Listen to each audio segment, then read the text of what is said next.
Bizim sənətimiz söz savaşı olub, söz meydanı olub və o meydanlarda mənim silahdaşlarım olub. Onlardan bir ikisi dünyasını dəyişib.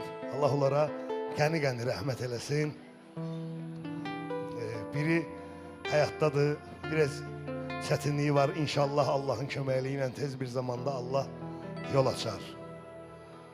Və mən özlüyümdə düşündüm, biz bu konsert proqramını fikirləşəndə, planlaşdıranda, özlüyümdə düşündüm ki, əgər mənim həmkarlarım, silahdaşlarım, dostlarım yanımda olmasa belə mənim borcumdur onları yad eləmək.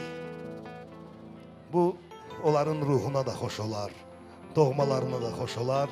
Söhbət təbii ki, Vüqardan, Aydından, Rəşaddan gedir.